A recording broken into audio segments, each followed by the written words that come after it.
प्यारे दोस्तों, ये बात हमेशा याद रखने की है कि हम जिस दौर में जी रहे हैं, इस दौर में इस बात का अंदाज़ा लगाना इंतहाई मुश्किल है कि साथ खड़ा इंसान फरिश्ता हो सकता है या शैतान भी हो सकता है। इस दौर में शायद ही कोई ऐसा इंसान हो जिसके दिल में खौफे खुदा बाकी हो और वो शैतान की सर से महफूज हो, वरना वो मर्द हो या औरत, बूढ़ा हो या जवान, जिसको जहां मौका मिलता है वो मुंह काला कराने में देर नहीं करता। प्यारे दोस्तों, आज की इस वीडियो में हम आपको ऐसे ही वाक़ये के बारे में बताएंगे, ऐसे शर्मनाक वाक़ये के बारे में आपको बताएंगे। और ये वाक़या कराची में एक अस्पताल में पेश आया है, जहां पर एक डॉक्टर ने 40 साल शादीशुदा खातून को ज़्यादती का निशाना बनाया। सवाल ये पैदा होता है कि डॉक्टर ने किस तरह से उस खातून को ज़्यादती का निशाना बनाया और वो औरत कैसे उस डॉक्टर के चंगुल में फंस गई।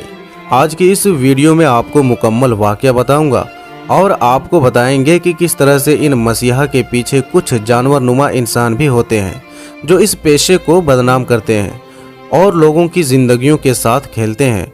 तो प्यारे दोस्तों, वीडियो को आखिर तक ज़रूर देखिएगा। आप वीडियो तो देखते हैं पर लाइक नहीं करते, बराए मेहरबानी इस वीडियो को एक लाइक ज़रूर करें। तो आइए दोस्तों, वीडियो शुरू करते हैं। प्यारे दोस्तों, हमारे समाज में इस तरह के वाक़यात दिन ब दिन ज़ोर पकड़ते जा रहे हैं और इसमें जितना कसूर इन जाली पीरों, फ़कीरों, डॉक्टरों का है, उतना ही कसूर हमारी कौम की औरतों का भी है। क्योंकि जब तक औरतें पर्दे के बगैर बाज़ारों, अस्पतालों और शॉपिंग मॉल में नंगे सर घूमती रहेंगी, उस वक्त तक ये वाक़यात होते रहेंगे। आइए दोस्तों, अब आपको इस वाक़ये के बारे में बताते हैं, जो कि दिल दहला देने वाला वाक़या है। कहीं और नहीं बल्कि पाकिस्तान के सबसे बड़े शहर कराची में पेश आया है, जहां पर 40 साल औरत के साथ एक डॉक्टर ने ही हैवानियत की तमाम हदें पार कर दी। प्यारे दोस्तों, साजिया नामी 40 साल की शादीशुदा औरत है। इसके शौहर एक कपड़े की फैक्ट्री में काम करते थे। एक हफ्ते इनकी दिन की ड्यूटी होती थी और एक हफ्ते रात के वक्त ड्यूटी में अपने काम पर जाया करते थे। साजिया के 3 बच्चे थे और वो तीनों भी ऑपरेशन से हुए थे, जिसकी वजह से अक्सर उसकी कमर में दर्द रहता था। शाजिया ने 1-2 मरतबा अपनी तकलीफ का अपने शौहर से जिक्र किया। बताया था कि मेरे कमर में बहुत ज़्यादा दर्द हो रहा है, लेकिन शौहर अपने काम की वजह से उसे डॉक्टर के पास ना ले जा सके। फिर अचानक एक दिन शाजिया की तबीयत बहुत ज़्यादा ख़राब हो गई और उस वक्त उसका शौहर फैक्ट्री में काम पर गया हुआ था। बच्चे छोटे थे और घर में ऐसा कोई शख्स नहीं था जो उस वक्त उसके साथ अस्पताल जाता। लेकिन दर्द की शिद्दत इस कदर बढ़ गई थी कि शाजिया बर्दाश्त न कर सकी और अकेले ही अस्पताल की तरफ चल पड़ी। अस्पताल पहुंचकर उसने अपना नंबर लिखवा दिया और वेटिंग हॉल में अपनी बारी का इंतज़ार करने लगी। थोड़ी देर के बाद उसका नंबर आ गया और डॉक्टर के रूम में चली गई थी। बदकिस्मती से उस कमरे में कोई नर्स भी मौजूद नहीं थी। डॉक्टर के पूछने पर शाजिया ने बताया कि बच्चे की पैदाइश के बाद मेरी कमर में मुसलसल दर्द रहने लगा है। मैं कोई काम भी नहीं कर सकती। अगर घर का काम काज थोड़ा ज़्यादा कर लेती हूँ तो मेरे कमरे में बहुत ज़्यादा तकलीफ़ होती है और इस हद तक तकलीफ़ होती है कि मुझसे बर्दाश्त ही नहीं होता। प्यारे दोस्तों, शायद आपने ये बात नोट भी की हो कि ये वाक़या उमूमन औरतों के साथ ही होता है कि जिनके ऑपरेशन के ज़रिए बच्चे पैदा होते हैं, और ये आजकल ख़ास तादाद मज़ीद इसकी बढ़ती जा रही है, क्योंकि हर दूसरी तीसरी औरत को ऑपरेशन के ज़रिए बच्चे पैदा होते हैं और ऑपरेशन के उस मरहले के दौरान जो रीढ़ की हड्डी में इंजेक्शन दिया जाता है वो अक्सर औकात हमेशा के लिए कमर दर्द की तकलीफ़ देता रहता है। तो शाजिया ने कहा कि मैं दिन भर के कामकाज की वजह से टाइम गुजारती हूँ, मेरी कमर का दर्द तक नहीं जाता और इस हद तक तकलीफ़ होती है कि मैं नाकाबिले बर्दाश्त हो जाती हूँ। शाजिया की ये बात सुनकर उस डॉक्टर ने अपने बड़े बेड पर लेट जाने के लिए कहा। जब शाजिया बेड पर लेटी तो डॉक्टर ने चेकअप के बहाने उसके कमर के कमीज उठाई और उसकी कमर को अपने हाथों से छूने लगा। शाजिया यही समझती रही कि डॉक्टर उसे मुआयने के लिए हाथ लगा रहा है, लेकिन चेहरे से शरीफ नजर आने वाले उस डॉक्टर का शैतान जाग चुका था और वो शाजिया की कमर पर हाथ फेरते हुए बोला कि आपको एक इंजेक्शन लगवाना पड़ेगा। और दर्द से बेहाल शाजिया ने हाँ में सर हिला दिया। डॉक्टर ने अगले ही लम्हे शाजिया को एक नींद और बेहोशी का इंजेक्शन दे दिया, जिसने फौरी तौर पर असर किया और शाजिया के आंखों के सामने अंधेरा होने लगा।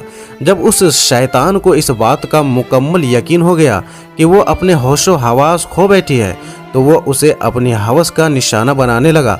थोड़ी ही देर में शाजिया को कुछ होश था, लेकिन उसके बाद वो मुकम्मल तौर पर बेहोश हो गई थी। और जब शाजिया को होश आया तो उसका शौहर उसके पास खड़ा था, और होश आते ही शाजिया ने अपने शौहर का हाथ पकड़ा और वो कहने लगा कि शाजिया, फिक्र करने की कोई बात नहीं है, अल्लाह का शुक्र है कि तुम्हारी जान बच गई है।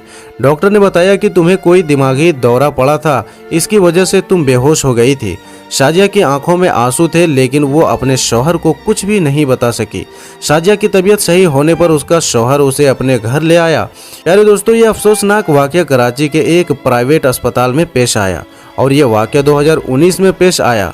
आखिर 1 साल तो शाजिया ने खामोशी इख्तियार की और इस वाकये के बारे में किसी को बताने की कोशिश भी नहीं की। लेकिन जब औरतों के मामले को ज्यादा उजागर किया गया तो शाजिया ने हिम्मत बांधते हुए अपने सारे वाकये को मीडिया के सामने बयान किया। तो प्यारे दोस्तों, याद रहे कि यहाँ पर हमारा मकसद डॉक्टरों को तनकीद का निशाना बनाना हरगिज नहीं, बल्कि डॉक्टर को गलत करार देना भी हमारा ये भी मकसद नहीं। किसी भी शोबे को, किसी शख्सियत की तजलील हमारा मकसद नहीं। लेकिन आप भी हमारी इस बात से तो सहमत होंगे कि अच्छे या बुरे लोग हर दौर में होते हैं। हमारा मकसद उन लोगों को बेनकाब करना है जो कि लोगों की इज्जतों से खेलते हैं और अपने पेशे के साथ धोखा करते हैं, जैसा कि इस डॉक्टर ने किया। ये डॉक्टर जिन्हें हम मसीहा करार समझते हैं, जो कि इंसानी खिदमत करते हैं, लेकिन वो इस किस्म की घिनौनी हरकतों में भी मुलविस हो सकते हैं, और ये हम लोग सोच भी नहीं सकते। प्यारे दोस्तों, मैं दोबारा कहता हूँ, ये वो लोग हैं जो अपनी फैमिली को छोड़कर, अपने बच्चों को छोड़कर दिन रात मेहनत करते हैं, लोगों की खिदमत करते हैं। हमारा उन सब को सलाम है, लेकिन हमारा लोगों के चेहरे से नकाब हटाना मकसद है। जो पेशे इंसानियत की खिदमत के लिए जाने जाते हैं, उन्हीं पेशे में से ये घटिया लोग होते हैं जिनकी वजह से बदनामी अच्छे लोगों की भी हो जाती है।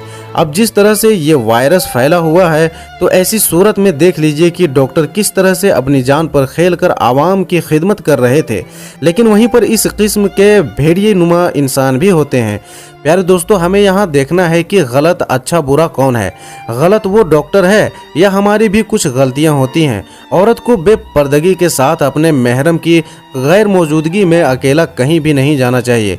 अल्लाह ताला हमें कहने सुनने से ज़्यादा अमल करने की तौफीक अता फरमाए और हमें नेक रास्ते पर चलने की तौफीक अता फरमाए। आमीन सुम्मा आमीन। प्यारे दोस्तों, उम्मीद करता हूं कि आज की ये वीडियो आप लोगों को अच्छी लगी हो। अगर अच्छी लगी हो तो इस वीडियो को एक लाइक ज़रूर करें और अपने कुछ करीबी दोस्तों में इस वीडियो को ज़रूर शेयर करें, ताकि हमारी माएँ बहनें इस तरह के लोगों से बच सकें।